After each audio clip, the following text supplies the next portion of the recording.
Transformation of India. 10 साल में देश बदल रहा है। 2024 में क्या निकलेगा? वही निकलेगा जो हमने मथा है। राहुल जी की मेहनत पर आपको क्यों शक है? निकले थे जोड़ो यात्रा पर और ये तोड़ने के पैमाने तय करने लग गए।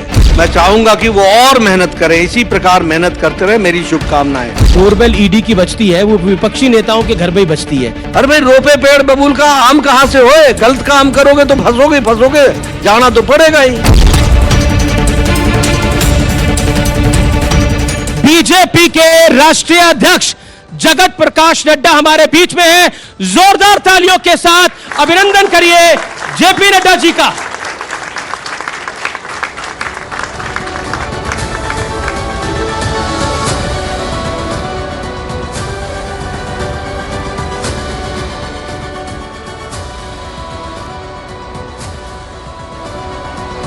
तो न्यूज 18 के मंच पर नड्डा जी आपका अभिनंदन है। और न्यूज 18 देश का सबसे बड़ा न्यूज नेटवर्क है और इस समय आपको हमारे करोड़ों दर्शक डिजिटल माध्यम से और न्यूज 18 इंडिया के माध्यम से लगातार देखेंगे लाइव इस कार्यक्रम के अंदर। और चर्चा की शुरुआत करनी है और आपसे पहला सवाल पूछना है। तो मेरे मन में इस समय एक ही सवाल आता है कि नड्डा जी, प्रधानमंत्री मोदी ने इस सत्र का आगाज राम राम बोलकर करा था और क्या संकेत दे दिया है प्रधानमंत्री मोदी ने 2024 के लोकसभा चुनाव का? देखिए, जहां तक राम राम का सवाल है, ये तो आदिकाल से हम राम राम के नाम से लोगों को आदर सूचक तरीके से उनका अभिवादन करते हैं। जहां तक 2024 का सवाल है, निश्चित रूप से सारा देश राममय हो रखा है और एक वातावरण समाज में व्याप्त है। लोगों में बहुत उत्साह है और उत्साह के साथ साथ एक खुशी का माहौल है। और ये ऐतिहासिक सत्य है कि 500 साल के पश्चात इतनी बड़े संघर्ष के बाद ये सौभाग्य मिला है और यहाँ बैठे हुए तमाम लोगों को और दुनिया को, देश को, उन सब लोगों को अपनी आंखों से राम लला को सही स्थान पर विराजमान होते हुए देखने का सौभाग्य मिला है। तो ये एक लंबी यात्रा के पश्चात हुआ है जिसका असर हर दृष्टि से समाज में पड़ा है। 2024 के चुनाव के दृष्टि से भी लोग खुशनुमा माहौल में इस चुनाव में आगे जाने वाले हैं। प्रधानमंत्री मोदी ने एनडीए को 400 और बीजेपी को 370 सीटों की बात करी और साथ ही साथ विपक्ष की अलाइनमेंट की भी बात करी, कांग्रेस की अलाइनमेंट की बात करी।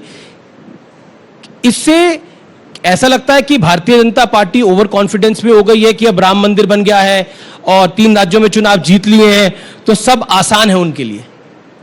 नहीं, देखिए, हम कभी ओवर कॉन्फिडेंट नहीं होते हैं और न ही कभी हम अपना कॉन्फिडेंस विपरीत परिस्थिति में लूज करते हैं। जी, हम फैक्चुअल पोजीशन का असेसमेंट करते हैं और फैक्चुअल पोजीशन को ध्यान में रखते हुए ही वक्तव्य देते हैं। अब जब हम इस बात को कहते हैं तो अक्सर मीडिया वाले और मीडिया जगत उसको गलत तरीके से सोच लेता है।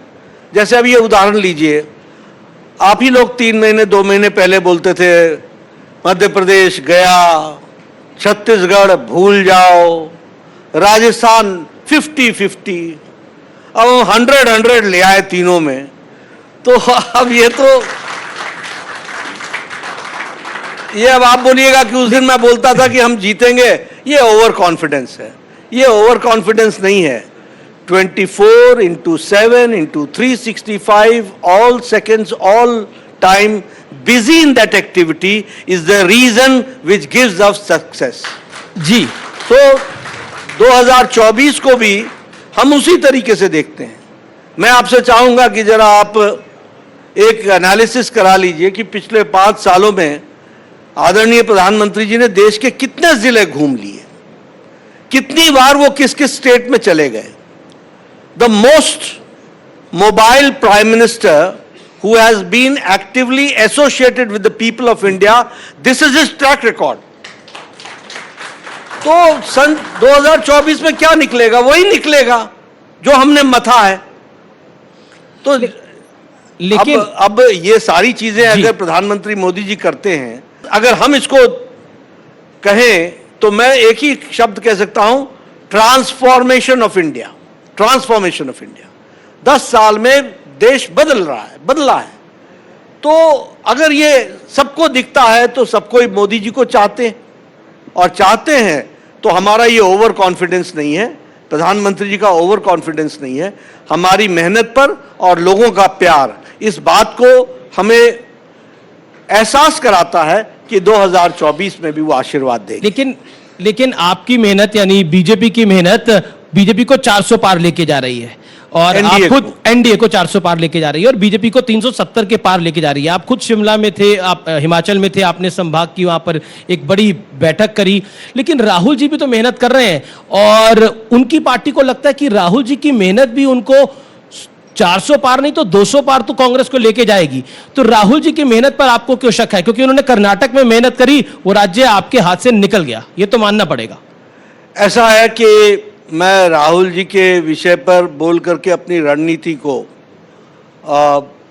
तकलीफ में नहीं डालना चाहता। मैं चाहूंगा कि वो और मेहनत करें, इसी प्रकार मेहनत करते रहे। मेरी शुभकामनाएं हैं वो मेहनत करें, और अच्छा है वो जितना मेहनत करेंगे। अभी वो साउथ घूम करके आए थे तो वहाँ का एमपी बोलता है कि साउथ इंडिया एक अलग कंट्री बना दो। निकले थे जोड़ो यात्रा पर और ये तोड़ने के पैमाने तय करने लग गए। तो मध्य प्रदेश में होकर के आए थे तो सरकार चली गई, सरकार आई नहीं। छत्तीसगढ़ में गए थे तो वहाँ सरकार चली गई, और हमारे राजस्थान में सरकार चली गई। तो ऐसे ही उन्होंने फिर से ये यात्रा चलाई है। इस यात्रा में बंगाल में उनको टाटा बाय बाय हो गया, बिहार पहुंचते पहुंचते तक सरकार ही टूट गई, अलायंस ही खत्म हो गया। मैं आऊंगा नीतीश जी पे भी, लेकिन जब वो आसाम पहुंचे तो आप बीजेपी के मुख्यमंत्री हैं वहां पे, हिमंता बिस्वा शर्मा जी, उन्होंने एफआईआर रजिस्टर कर दी। तो कांग्रेस कह रही है कि राहुल का एक भय तो है, एक डर है बीजेपी के अंदर। इस विषय पर आप क्या कहना चाहते हैं? कोई डर नहीं है। देखिए क्या होता है, they take everything for granted, they do not know what is the law of the land, number 1, और रूल ऑफ लॉ क्या होता है इसको भी वो नहीं जानते। मैं आपको उदाहरण देता हूं। Z+ सिक्योरिटी को एक पर्टिकुलर रूट ही दिया जाता है। This route is not decided by any individual. One can say, हम भी कहते हैं कि मैं यहां जाना चाहता हूं, मुझे कह देते हैं साहब वो रास्ता आपको नहीं ले जाएंगे। कल ही मैं होकर के आया हूं, मुझे पठानकोट के एयरपोर्ट पर 12 किलोमीटर का डायवर्जन करके ले गए वो। अब ये हमारे हाथ में थोड़ी ना होता है, ये पॉलिटिकल कंपल्शंस होती हैं। जहां पर साधारण व्यक्ति 5 मिनट में पहुंचता है, मैं 20 मिनट लगाता हूं, क्योंकि वो मुझे वो रूट चेंज करके देते हैं। तो उनको एक रूट दिया गया। अब लॉ मानने की आदत नहीं है तो इस तरीके की तकलीफ होती है। उनको कानून के दृष्टि से वो भीड़ भाड़ वाला इलाका था, बाकी सारी दिक्कतें थी, उसके दृष्टि से उनको बताया गया कि ये रूट आप ले लीजिए। अब आप उसका पॉलिटिकल उपयोग करना चाहें तो आप कर सकते हैं।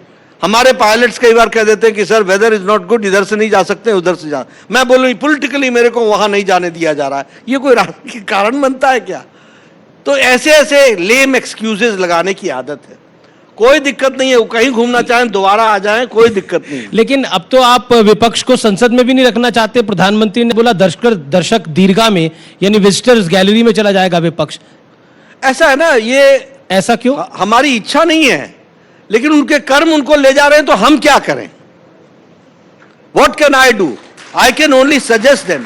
अब आप बताइए, मैं उदाहरण देता हूं जी। प्राइम मिनिस्टर वाज स्पीकिंग और लगातार वहां से रनिंग कमेंट्री चल रही थी। Was not there any senior leader of the Congress party to say please keep quiet, prime minister speaking. इतने कांग्रेस के लीडरों ने भाषण दिया, हमारे लोगों ने किसी ने तंग किया? तो ये लोग अगर ऐसी हरकत करते हों और जब तथ्यों को न सुनते हों और तथ्यों पर जवाब देने का दम ना हो, 2 दिन तुमको बोलने के लिए दिया गया, तुम्हारे को टाइम दिया गया, आर्ग्यूमेंट्स तुम्हारे पास थे नहीं, all shallow arguments were given, कोई पढ़ाई करते नहीं हो, पढ़ने निकले वाले लोग तुम रखते नहीं हो अपने साथ, वो तुम्हारे सहयोगी बनते नहीं है, तो तुम्हारा यही हश्र होना है। तो अल्टीमेटली मैं तो चाहूंगा कि नीचे रहो, लेकिन आप जाओगे दर्शक दीर्घा में, हम क्या करें। Farmer RBI governor Raghuram Rajan है, मैं क्योंकि आपने पढ़ने लिखने वालों की बात करी तो वो बहुत पढ़े लिखे हैं। अब वो कहते हैं कि जैसे ईडी कार्रवाई कर रही है इस देश के अंदर, जैसे एनफोर्समेंट डायरेक्टरेट कार्रवाई कर रही है, it is very very bad for democracy. I am quoting him, ये लोकतंत्र के लिए बहुत हानिकारक है। अब वो कोई नेता तो है नहीं, लेकिन उनका ये बयान आया। ऐसा है कि जरूरी नहीं कि सारे पढ़े लिखे लोग सारी चीजों की जानकारियां रखते हों। जी, कोई अर्थ जगत का व्यक्ति राजनीतिक जगत का पंडित बन जाए तो तकलीफ होती है, इसलिए उनको कोई जानकारियां नहीं है। सच्चाई क्या है आप बताइए। हजारों करोड़ के घोटाले में सोनिया गांधी जी बेल पर है कि नहीं है? आप बताइए राहुल गांधी हजारों करोड़ के घोटाले पर बेल पे है कि नहीं है? आप बताइए मनीष सिसोदिया हाई कोर्ट में कई बार अपने बेल को कैंसिल कराने के लिए गए कि नहीं गए, अपने इम्प्रिजनमेंट को कैंसिल कराने के लिए गए कि नहीं गए, बेल मांगा कि नहीं मांगा, रिजेक्ट हुआ कि नहीं हुआ। संजय सिंह बहुत ये और वो और ये सब कुछ करके गए, मुड़ के आए नहीं, घूम घूम करके थक गए। हम तो ढूंढ रहे हैं, हमने कहा ओथ दिलाने के लिए तो ले आओ भाई, वो भी जेल में हो रहा है, मैं क्या करूं, व्हाट कैन आई डू। तो इनको अब ये सब लोग, अब हेमंत सोरेन है, मैं ईश्वर की शपथ लेता हूं, मैं संविधान की रक्षा करूंगा, ईडी के 10 नोटिस पर आप नहीं गए। Is this the behaviour of a chief minister? And the ED had to go to your residence. एक उन्हीं के कॉपी करने वाले 5 बार ईडी का नोटिस उन्होंने रिजेक्ट कर दिया, दिल्ली के मुख्यमंत्री। हम क्या करें? अरे नोटिस, एसआईटी कमेटी की नोटिस प्रधानमंत्री मोदी जी को भी आई थी। प्रधानमंत्री मोदी जी अकेले गए थे। क्या बीजेपी के पास लोग नहीं थे कि नारे लगाते? क्या बीजेपी के पास लोग नहीं थे जो बाहर तमाशा कर सकते थे? लेकिन नहीं, चीफ मिनिस्टर गुजरात के रूप में प्रधानमंत्री मोदी जी ने कहा कोई पार्टी का कार्यकर्ता नहीं आएगा, एसआईटी ने मुझे बुलाया है, मैं जाऊंगा। उन्होंने 7 घंटे फेस किया और निचली अदालत से लेकर के सुप्रीम कोर्ट तक बाइज्जत बरी होकर के आए हैं। ये हमने respect to the constitution, respect to the rule of law, rule of the country, law of the land, ये हमारा कर्तव्य बनता है। ये ऐसे ऐसे चीफ मिनिस्टर बन गए, ईडी के नोटिस को मैं जयपुर जा रहा हूं, मैं फलानी जगह जा रहा हूं। अब मैं कहना नहीं चाहता, बहुत सी ऐसी जगह है जहां जाने की बारी आ गई होगी, अब वो शब्द मैं नहीं बताना चाहता, तो वो भी जगह है वहां जा सकते हैं। तो ये ऐसे लोग हैं कि जो, अच्छा दूसरी बात ये है कि आप राहुल गांधी कल चले जाए कि भाई मेरे खिलाफ गलत केस चल रहा है, ये मैं बेल से वापस आना चाहता हूं, मेरा बेल वापस करो और मेरे ऊपर से केस हटाओ, कहे ना, सोनिया गांधी कहे ना, बाकी लोग कहे ना, क्यों नहीं कहते हैं? ये तो बेल इनके लिए एक तरीके से पैराडाइज है, पैराडाइज। ये बचे हुए हैं, ये जीवन बेल के बीच में गुजार रहे हैं। और आप बोल रहे हैं कि ईडी तंग कर रहा है, ईडी तंग कर रहा है, ईडी तंग कर रहा है। अरे भाई, रोपे पेड़ बबूल का आम कहां से होए? गलत काम करोगे तो फंसोगे, जाना तो पड़ेगा ही, इसमें दिक्कत की क्या बात है? लेकिन ऐसा है कि विपक्ष का ही सब नेता टारगेट पे आ जाते हैं ईडी की, यानी जो डोरबेल ईडी की बजती है वो विपक्षी नेताओं के घर में ही बजती है। सो फिर आरोप लगता है कि बाकी दूसरी तरफ, यानी आपकी तरफ सब पाक साफ है। आप इसके आगे वॉशिंग मशीन बोलना भूल गए।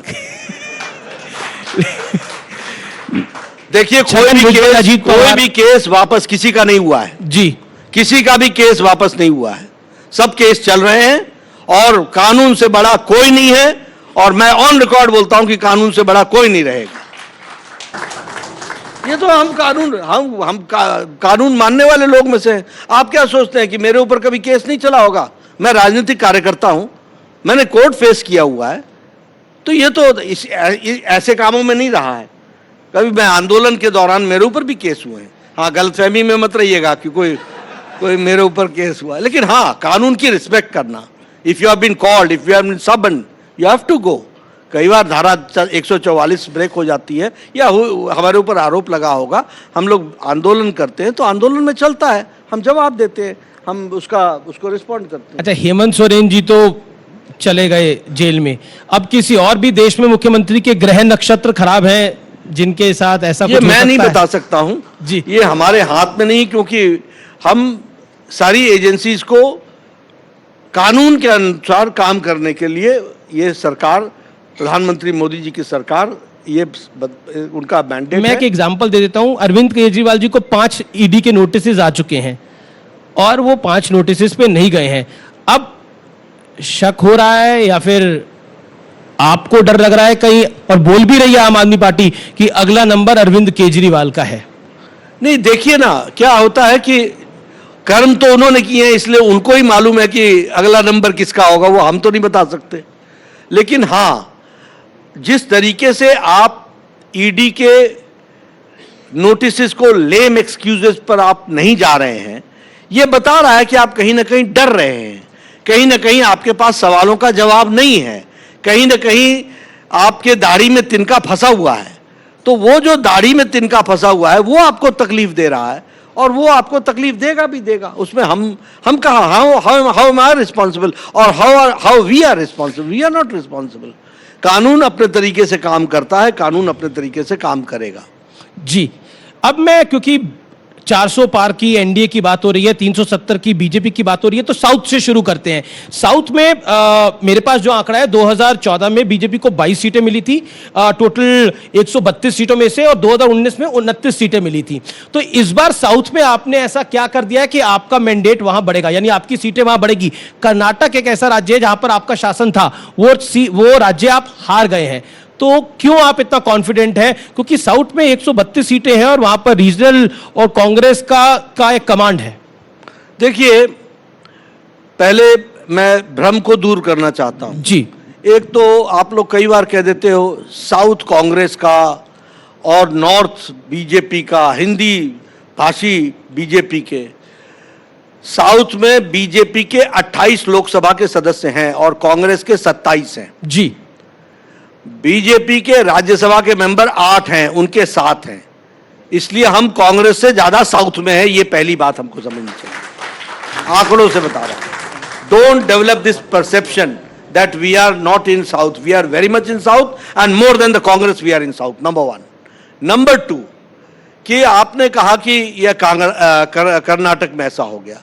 ठीक है, हम लोग खेलते हैं, मैच होता है, 2 गोल उधर से होते हैं, 4 गोल इधर से होते हैं, एक आधा पास मिस हो जाता है तो उसमें से निकल जाता है। अब हिमाचल में क्या हुआ? काट की हांडी चढ़ाई, आज इलेक्शन करा लो हिमाचल में। आप कर्नाटक में आज इलेक्शन करा लो। अब इनकी गारंटी इनको समझ में आ रही है।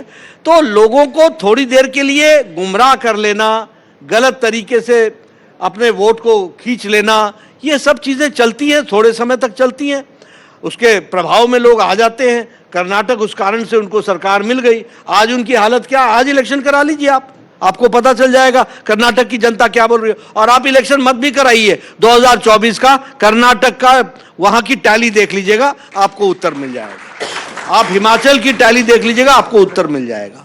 ये ठीक है, ये सब बड़े महिलाओं के लिए ये करेंगे, 1 लाख नौकरी देंगे, फलाना करेंगे, ये करेंगे, वो करें, ये सब कह करके थोड़े दिन चला लिया इन्होंने। अब वो हांडी बार बार नहीं चढ़ेगी। लेकिन तमिलनाडु में आपका अलायंस था एआईडीएमके के साथ, वो अलायंस टूट गया है, तो तमिलनाडु में बीजेपी का अपना दमखम नहीं है, तो क्या आपको नहीं लगता वो भी एक झटका लगेगा बीजेपी के लिए? ऐसा है, देखिए, हम प्रयास करेंगे एनडीए एक स्ट्रांग रूप में आगे बढ़े, सब लोगों को हम साथ लेकर के चलने का प्रयास करते हैं।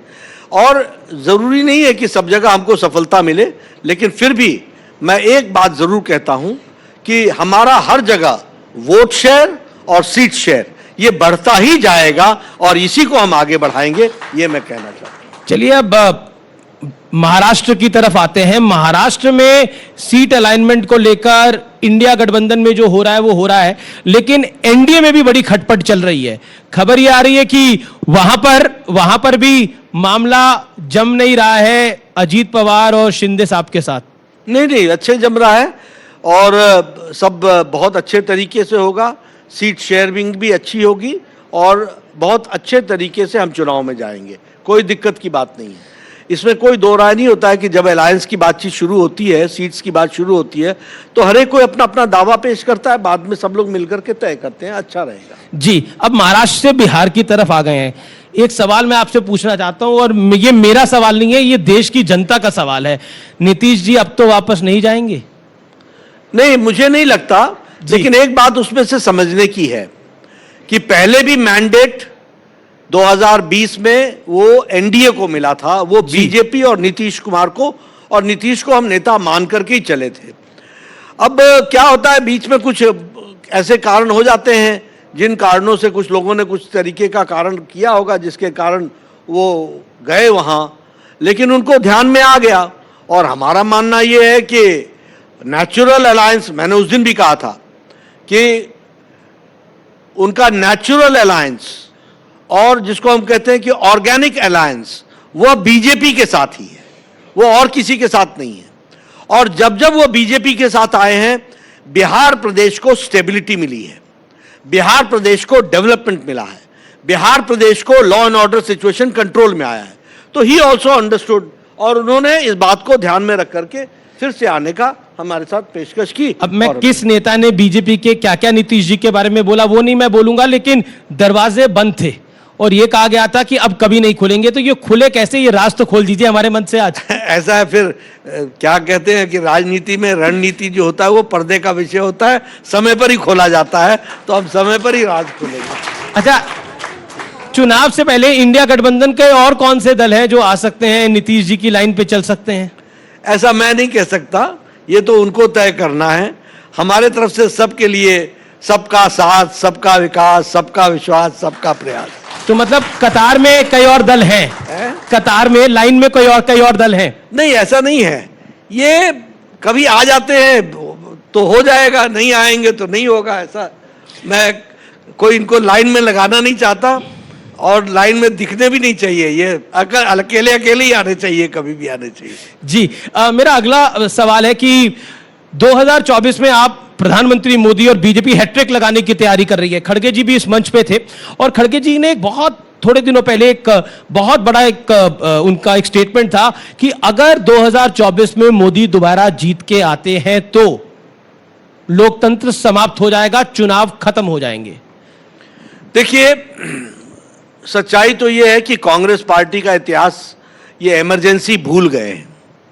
1.5 लाख लोगों को इन्होंने maintenance of internal security act Misa के तहत और defence of Indian rule DIR के तहत इन्होंने 22 महीने जेल में रखा था जी। और इलेक्शन भी गलतफहमी में कराया था, क्योंकि इनको एजेंसीज ने बता दिया कि अब मिसेस गांधी आपकी पॉपुलैरिटी बहुत बन गई है, तो आपने इलेक्शन करा दिया, नहीं तो आप इलेक्शन कराते भी नहीं।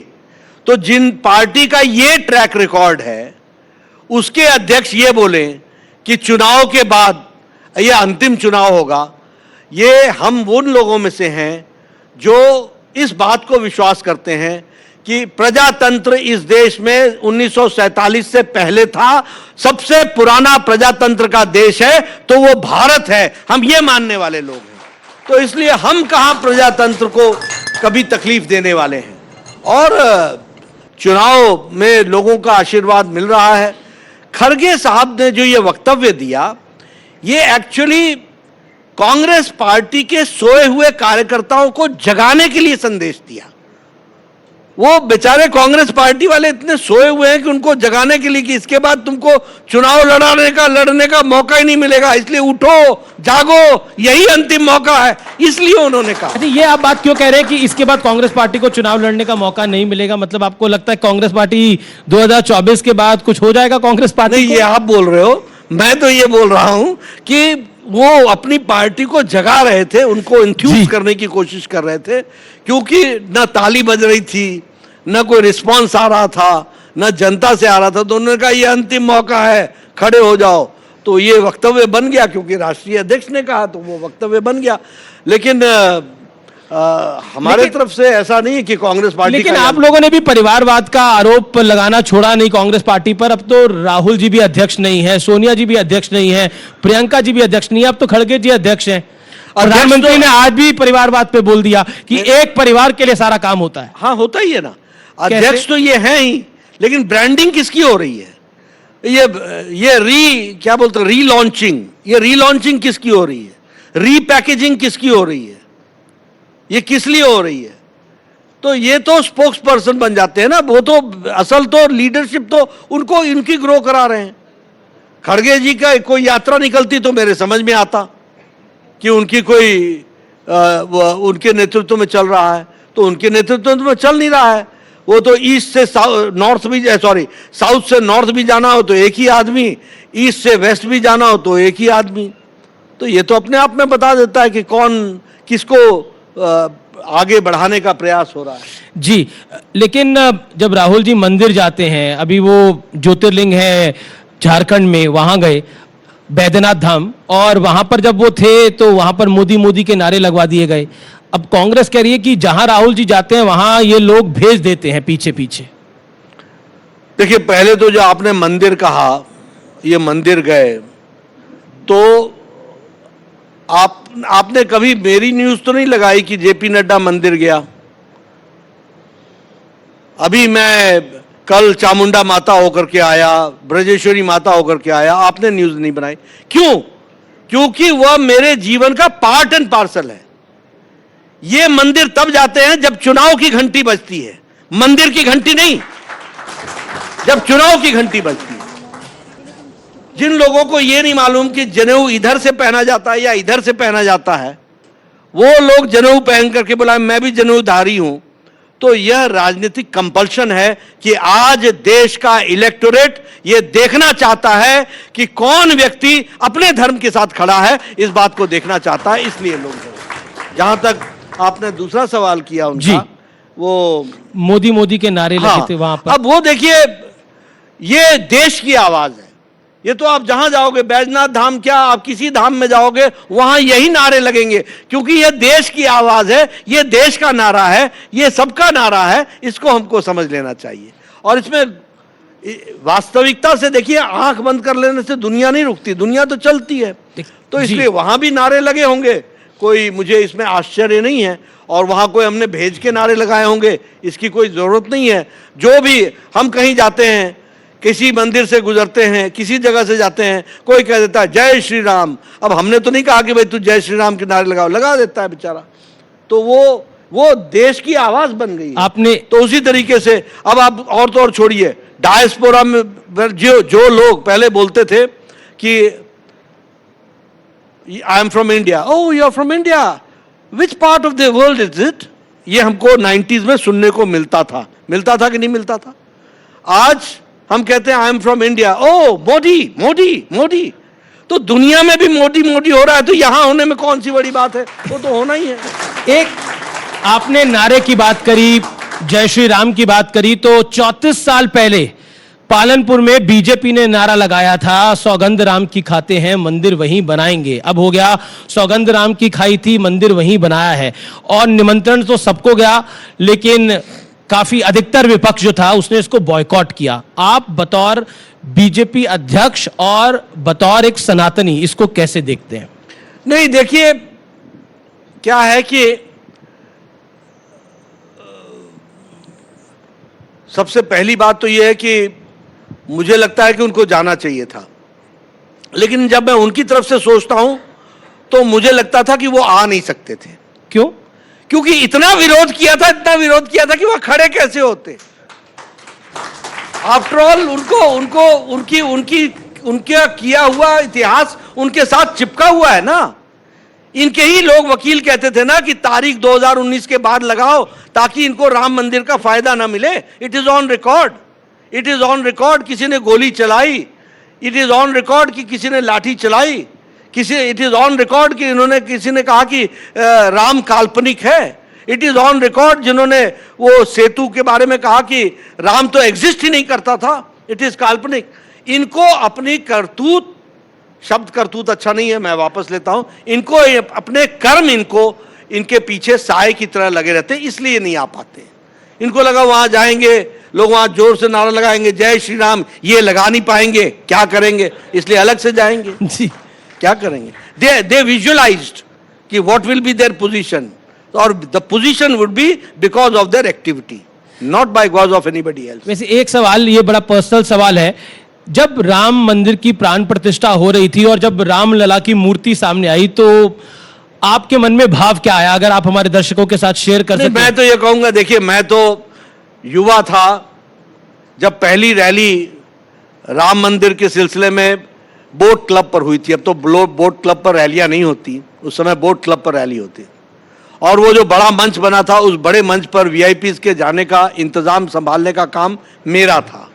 मैं एक युवा होता था, वहां से मैंने अपने जीवन में उसको अपने आंखों से देखा है। वो रैली भी देखी बोट क्लब की, वो आंदोलन भी देखा, फिर वो भी देखा जब कहा गया कि परिंदा नहीं पर मार सकता, वो भी हमने देखा। फिर हमने वो भी देखा कि किस तरीके से एक साधु ने बस को सारा तोड़ते हुए और अंदर घुस गए। फिर वो हमने गोलीकांड भी देखा, फिर उसके बाद अन्य वो भी देखे। ये सब चीजें जब हमारे सामने से गुजरती हैं, और आज जब मुझे उस दिन जब मुझे रामलला वहां विराजमान देखे और सारा देश दुनिया भी सवाल पूछा है, लेकिन आज अब ये सवाल इसलिए कि जो जातिगत जनगणना के प्रोदा थे यानी नीतीश बाबू, नीतीश कुमार ही आपके खेमे में आ गए हैं, तो अब जातिगत जनगणना के साथ क्या करेगी भारतीय जनता पार्टी? क्योंकि Rahul Gandhi has said that कि हम अगर शासन में आए और अगर हम सत्ता में 2024 में आएंगे तो जातिगत जनगणना करवा देंगे। देखिए, दो अलग अलग व्यक्तित्व हैं जी। पहली बात तो आपने जो नीतीश कुमार जी की कही और जातिगत जनगणना की कही, भारतीय जनता पार्टी कभी भी जातिगत जनगणना के विरोध में हमने नहीं कहा है, पहली बात। दूसरी बात, जहां तक राहुल गांधी का सवाल है, तो काका कालेलकर के रिपोर्ट के ऊपर कौन बैठा रहा? इनके पूज्य परदादा जवाहरलाल नेहरू कितने साल? 12 साल बैठे रहे। मंडल कमीशन की रिपोर्ट पर कौन बैठा रहा? इनकी पूज्य दादी इंदिरा गांधी 10 साल तक, और बाद में राजीव गांधी 5 साल तक बैठे रहे। और नारा क्या लगाया? न जात को न पात को, यह पार्लियामेंट के अंदर कहा, ओबीसी का विरोध किया। अब इनकी स्थिति ऐसी हुई है कि ये कोई मंत्र ढूंढ रहे हैं जिस मंत्र से इनको चुनावी नैया पार लगे। अब इसलिए जातिगत जनगणना, ओबीसी ओबीसी ओबीसी बोलने लगे। ओबीसी की कब इन्होंने चिंता की? ओबीसी को कॉन्स्टिट्यूशनल स्टेटस हमारे नरेंद्र मोदी जी प्रधानमंत्री जी ने दिया है, यह भी हमको ध्यान रखना है। They are not in, they have got nothing to do with OBC, they have got nothing to do with जाति जनगणना, they have got nothing to do with backward, they have got nothing to do with Dalit, they have got nothing to do with tribal, they have only to do how to reach the corridors of power and how to come into power, that is their design. तो उसके लिए ये करते रहते हैं, नए नए नारे ढूंढते रहते हैं। कभी जेएनयू जाते हैं, कभी उनके साथ खड़े हो जाते हैं, इंशाअल्लाह इंशाअल्लाह भारत के होंगे टुकड़े टुकड़े, उनके साथ भी खड़े हो जाते हैं। कभी इनका बच्चा हम अफजल शर्मिंदा हैं, तेरे कातिल जिंदा हैं, फिर भारत जोड़ो यात्रा पर निकल जाते हैं। ये हर कुछ करेंगे, हर जगह जाएंगे जहां इनको वोट दिखेगा या वोट का संभावना दिखेगी। उत्तर प्रदेश में बीजेपी क्या कोई बड़ा गठबंधन कर सकती है? क्योंकि बार बार अटकलें लगाई जा रही हैं कि मायावती और बीजेपी साथ आ सकते हैं। नहीं, ऐसा कुछ नहीं है। हमारे छोटे दलों के साथ गठबंधन हो गया है। राजभर जी के साथ हमारे साथ आ गए हैं। उसी तरीके से हमारे निषाद पार्टी पहले ही आ गई थी, और हमारे अपने महान पार्टी उनका भी हमारे साथ जुड़ना हुआ है। तो इस तरीके से हमारे जी। ममता बनर्जी की टोन बड़ी बदल गई है, वो कांग्रेस को बोल रही है कि उनकी 40 सीटें भी नहीं आएंगी, और कांग्रेस कह रही है कि ईडी का दबाव है, इसीलिए इस तरह के बयान आ रहे हैं। देखिए, मैं आपको कहूं क्या है इन सब का, मैं इसको अनसाइंटिफिक अलायंस क्यों बोलता हूं? मैं अनसाइंटिफिक अलायंस इसलिए बोलता हूं कि केरला में सीपीएम और कांग्रेस लड़ती है और दिल्ली में हाथ मिलाती है। केरला में सीपीएम और कांग्रेस लड़ती है और त्रिपुरा में एक साथ लड़ती है। केरला में कांग्रेस और सीपीएम लड़ती है और बंगाल में एक साथ आती है, और वहां बंगाल में ममता नहीं आती। ये अनसाइंटिफिक अलायंसेस है। जहां जहां कुर्सी ज्यादा मिलने की उम्मीद हो वहां जुड़ जाओ, जहां नहीं मिलने की उम्मीद है वहां लड़ जाओ। यही इनका अलायंस का मकसद है। अब जहां तक आपने बात कही कांग्रेस की और उनके अलायंस की, वो कभी रह नहीं सकते, कभी वो संभव नहीं है। और जो कुछ भी वो करे, ममता जी करेंगी, वो अपने वोट को स्ट्रेंथन करने के लिए करेंगे, और कांग्रेस पार्टी अपने ढंग से करेगी, इसलिए वो अलायंस सफल होना मुझे तो नहीं दिखता कि कोई सफल होगा। जी चलिए और सॉरी, ममता जी ने खुद ही कह दिया है कि हम आपके बगैर अच्छे हैं। तो उनके कहने के पीछे आप लोग हैं क्या? नहीं, ऐसा है कि ईश्वरीय शक्ति होती है, वो अपने ढंग से काम करती है। विपक्ष को लगता है ये जो ईश्वरीय शक्ति है वो ईडी वाली शक्ति है। नहीं, वो उनके कर्म के कारण उनको लगता है। कर्म गलत करोगे तो मैं क्या करूं, फिर मैं बताता हूं आपको। तो इसमें कोई ईश्वरीय शक्ति नहीं है, ये कानूनी शक्ति है। जी, ये कानून की शक्ति है जो काम करती है। जी, लाल कृष्ण आडवाणी बीजेपी के स्टारवॉट लीडर है, उनको भारत रत्न की घोषणा प्रधानमंत्री मोदी ने करी। विपक्ष का एक बड़ा तबका है जिसने इसका स्वागत करा, लेकिन एक बड़ा तबका यह भी है जिसने बोला कि राम मंदिर के मुद्दे पर जिस व्यक्ति ने बंटवारा किया, रथ यात्रा चला के बंटवारा यात्रा चलाई, उसको भारत रत्न देना भारत रत्न का अपमान है। देखिए, सबसे पहली बात तो यह कि देश में सब लोगों ने खुशी मनाई कि आदरणीय लाल कृष्ण आडवाणी जी को भारत रत्न से नवाजा गया और उनको ये भारत रत्न दिया गया। सब दूर खुशी हुई है, सब लोगों में खुशी हुई है, सभी राजनीतिक दलों में भी खुशी हुई है और उसको उसी तरीके से हमें देखना चाहिए। वो हमारी पार्टी के तो प्रथम पीढ़ी के नेता रहे ही हैं, लेकिन साथ ही साथ उनका पार्टी को भी और गृह मंत्री के रूप में और उप प्रधानमंत्री के रूप में भी बहुत बड़ा योगदान है। इसलिए उनको भारत रत्न मिला है, इसकी खुशी, और प्रधानमंत्री मोदी जी को इसके लिए धन्यवाद और आडवाणी जी को बधाई। जो लोग इस तरीके की बात कहते हैं कि ये बंटवारा और इस तरीके की, वो लोगों ने देश का इतिहास, देश की संस्कृति, देश के कल्चर, देश का रिच हेरिटेज, इससे उनकी अज्ञानता प्रदर्शित होती है। उनको इन सब चीजों की जानकारी नहीं है जी, इसलिए वो इस तरीके का वक्तव्य देते हैं। मेरे को इतना ही कहना है कि भगवान उनको सुबुद्धि दे, अकल दे, कुछ पढ़े लिखें, कुछ भारत के साथ अपने आप को समावेश करें और उसमें आगे बढ़ें तो उनका भी अच्छा हो। यूसीसी के ऊपर आप क्या कहना चाहते हैं, क्योंकि आपकी एक राज्य सरकार है उत्तराखंड, वो यूसीसी लागू करने जा रही है, कैबिनेट ने पास कर दिया है, क्या कहना चाहते हैं आप? नहीं, वहां वो लागू होगा तो देश में भी आएगा, देखेंगे। हमारे एजेंडा में तो हम लोगों ने तो कहा ही था कि यूसीसी लागू होगा, लेकिन ठीक है, समय पर तय करेंगे। अभी तो उत्तराखंड ने किया है। जी, अब क्योंकि आडवाणी जी की बात हुई तो मैं नई जनरेशन पे लेके आता हूं। आपने 3 राज्यों में तो बिल्कुल नई जनरेशन को कामकाज सौंप दिया, यानी 3 नए मुख्यमंत्री बना दिए। तो सवाल यह है कि अब बाकी दिग्गज नेताओं का क्या होगा, जो शिवराज जी, वसुंधरा जी? देखिए, हमारे यहां हमेशा हम 15-20 साल पर नई लीडरशिप को सोच करके आगे बढ़ाते हैं। जी, मैं आपको सिर्फ याद दिला दूं अमनीश जी कि मैं भी एक स्टेट में मिनिस्टर था। एक समय आया कि हमको सब नए जनरल सेक्रेटरीज लाने हैं। हम सब लोग एक साथ जनरल सेक्रेटरीज के रूप में आए और फिर आज वो सभी लोग, कोई ना कोई मंत्री है, केंद्र सरकार में मंत्री है, कोई ना कोई केंद्र सरकार में प्रमुख जिम्मेवारी निभा रहा है। तो ये हमारे यहाँ टाइमली ट्रांसफॉर्मेशन का ये कंटिन्यूअस प्रोसेस है। अब इसी तरीके से वसुंधरा जी ने 2 टर्म देख लिया था, शिवराज जी ने 3.5 टर्म देख लिए थे, लॉन्ग एक्सपीरियंस हो गया था, नए लोगों को चांस देना चाहिए, ये उद्देश्य था। लेकिन पुराने को का उपयोग होना, सदुपयोग होना, यह हमारी जिम्मेवारी है। इसलिए उनको नई जिम्मेवारी में लगा रहे हैं और वो नई जिम्मेवारी में काम करेंगे और कर रहे हैं। जी, वसुंधरा जी हमारे यहाँ वाइस प्रेसिडेंट हैं, बहुत एक्टिवली लगी रही हैं। हमारे शिवराज जी अभी ये जो विकसित भारत की कल्पना यात्रा है, उसमें उन्होंने 4 स्टेट में, वो साउथ के स्टेट्स में जाकर के आए हैं और आगे उनको और जिम्मेवारी में लगाया जाएगा, काम में लगाया जाएगा। जी, लोकसभा चुनाव भी आ रहे हैं, तो क्या लोकसभा चुनाव में भी हमें एक यूथ ब्रिगेड बीजेपी की एक्टिव दिखेगी, खासतौर पर टिकट बंटवारे में?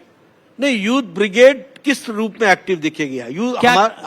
क्या बीजेपी युवा चेहरों को मौका देगी इस बार लोकसभा चुनाव में? हमेशा हम तो हमेशा ही कईयों के टिकट कटेंगे, मतलब? नहीं, ऐसा है कि ये कोई, हम ऐसा नहीं कहते हैं कि तेरा टिकट काट रहे हैं।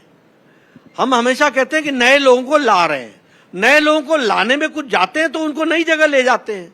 ऐसा थोड़ी ना कि उनको घर बैठा देते हैं, किसी को घर नहीं बैठाते हैं, सबको नए काम में लगाते हैं। आपकी टिकट की जानकारी अखिलेश जी को बहुत है। अखिलेश जी ने एक स्टेटमेंट दी 2 दिन पहले, उन्होंने बोला कि बीजेपी एक सांसद को छोड़कर उत्तर प्रदेश में सब सांसदों के टिकट काटने वाली है। मुझे नहीं मालूम कि किसके लिए उन्होंने कहा। अखिलेश यादव नहीं, उन्होंने किसके लिए कहा कि एक सांसद, लेकिन मैंने ये स्टेटमेंट ना उनका सुना है, ना मैं इसके बैकग्राउंड को जानता हूं। लेकिन भारतीय जनता पार्टी सारी चीजों का सही विश्लेषण करने के बाद जी फैसला लेती है, और इस फैसले में हम सबको ये कहते हैं, don't take it for granted. जी, कोई भी व्यक्ति राजनीति में किसी भी जगह को अपना अधिकार समझ करके न बैठे। सबको चलते रहना है, बढ़ते रहना है, चलते रहो चलते रहो चलते रहो, नए मकाम नए वो मिलेंगे, उस पर आपको आगे। बिल्कुल बिल्कुल बिल्कुल। हम आखिरी राउंड पे पहुंच गए हैं और ये तस्वीर वाला राउंड है। तस्वीर वाले राउंड पर जाने से पहले वीडियो वॉल पर एक तस्वीर आएगी और फिर उस पर नड्डा जी आपका हम जवाब लेंगे। राम लला जी की तस्वीर है, क्या कहना चाहेंगे आप? मेरा जवाब मिल गया आपको जी। ये हमारे लिए जय श्री राम जी, अगली तस्वीर देख लेते हैं किसकी आ रही है, मुझे भी नहीं पता, ये सरप्राइज है। अब हेमंत सोरेन जी के साथ केजरीवाल जी बैठे हैं। Birds of a feather flock together. और कुछ कहना चाहते हैं आप? नहीं, मैं तो ही कहूंगा birds of a feather flock together. जी, अगली तस्वीर देख लेते हैं किसकी आ रही है। राहुल गांधी जी। किस सोच में डूबे हो तुम? जी, बहुत बहुत शुक्रिया नड्डा जी, आप न्यूज 18 के मंच पर आए, आपने व्यापक समय दिया और इस कार्यक्रम के में आपने पार्ट लिया। Thank you so much Jagat Prakash Nadda. JP Nadda